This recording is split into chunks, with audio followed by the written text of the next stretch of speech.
সম্মানিত উপস্থিতি, আসসালামু আলাইকুম রহমতুল্লাহ বরকাতুহু। আপনারা যারা আজকের এই ভিডিও দেখতেছেন, আমার সকলের প্রতি রইল আমার আন্তরিক মোবারকবাদ এবং সালাম। আসসালামু আলাইকুম রহমতুল্লাহ বরকাতুহু। আপনারা সকলেই অবগত আছেন, দেশে বা দেশের বাইরে বিদেশিও অবগত আছেন, চট্টগ্রামের রওজানের নোয়াপাড়ার কুসুখান গ্রামের সেই প্রসিদ্ধ দরবার, যে ঐতিহ্যবাহী দরবার, মানব জাতির কল্যাণের দরবার, মোহাম্মদিয়া দরবার শরীফ, যিনি প্রতিষ্ঠাতা আঞ্জুমানে বেতাগিয়া মোহাম্মদিয়া দরবার শরীফের পীরে কামাল কুতুবুল আকতাব শাহ সুফি হজরত মাওলানা মোহাম্মদ সাহেব কেবলা আলম, আমার পিতা, আমার আব্বাজান কেবলা আলম, যে মানব জাতির কল্যাণের জন্য বিশেষ করে ইমানদারের মিলন মেলা, যাকে বলা হয় ইমানদারদের মিলন মেলা, ফাল্গুনের আখেরি শনিবার একটি ভ্রাতৃত্ব সম্মেলন প্রতিষ্ঠা করে গেছেন। ওই ভ্রাতৃত্ব সম্মেলনে যুগ যুগ ধরে এই পর্যন্ত ধারাবাহিকতায় বর্তমান 54 বছর চলতেছে,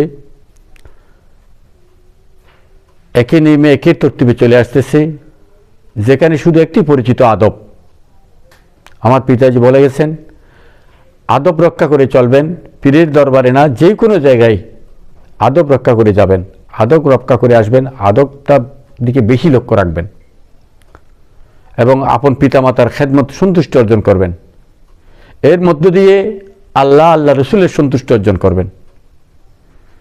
এই ধারাবাহিকতায় সব কিছু মিলিয়ে যে ইমানদারদের মিলন মেলার যে দিন তারিখ নির্দিষ্ট করে গেছেন, আল্লাহ মহান রব্বুল আলমিন পরওয়ারদিগারে আলম অজস্র রহমত নাজিল করেন ওই দিন, ওই রাত্রে ফাল্গুনের আখেরি শনিবার।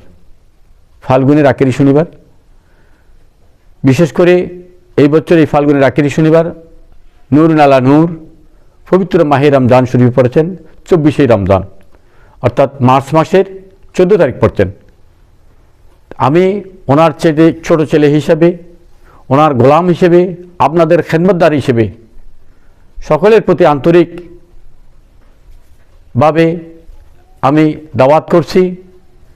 আমার আব্বাজানের পক্ষ থেকে, আম্মা জানের পক্ষ থেকে, বিশেষ করে আমাদের পরিবারের পক্ষ থেকে, আঞ্জুমানে বেতাগিয়া মোহাম্মদিয়া দরবার শরীফের পক্ষ থেকে আপনাদের সকলের আমি উপস্থিতি একান্ত কামনা করছি। আপনারা আসবেন। বিশেষ করে এই দরবারের এই ভ্রাতৃত্ব সম্মেলনের অনেক কিছু ফজিলত রয়ে গেছেন, যিনি আমার আব্বাজান কেবলা আলম নবী মোহাম্মদ রসুল্লাহ সাল্লাল্লাহু আলাইহি ওয়াসাল্লাম যাকে খেলাফত দিয়েছেন, ওনার নুরানি পাক জবানে বলেছেন, এই ভ্রাতৃত্ব সম্মেলনের সুবে সাদেকের সময় স্বয়ং নবী মোহাম্মদ রসুল্লাহ সাল্লাল্লাহু আলাইহি ওয়াসাল্লাম তশরিফ আনেন এবং আহলে বাইত, গৌসে পাক, গরিবে নওয়াজ, আরও অন্যান্য বিশেষ করে বড় বুজুর্গানের দিনল আধ্যাত্মিকভাবে ওখানে তশরিফ আনেন। তাই আপনাদেরকে আমি সকলের প্রতি বিনয়ের সহিত বলতেছি, আপনারা সকলে এসে নবী মোহাম্মদ রসুল্লাহ সাল্লাল্লাহু আলাইহি ওয়াসাল্লামের যে নুরানি ফয়জাতান বরকাতান ওলি ইকরাম গৌস কুতুব পীর মশায়েখদের যেই বিশেষ করে নুরানি ফয়জাতান আমার মুর্শিদে আজম কেবলাই কাবার ফয়জাতান লাভ করার জন্য আমি বিনয়ভাবে অনুরোধ করছি। আমিন সুম্মা আমিন। আমার জন্য দোয়া করবেন এবং আমিও আপনাদের জন্য দোয়া করতেছি। আমিন সুম্মা আমিন। আলহামদুলিল্লাহ।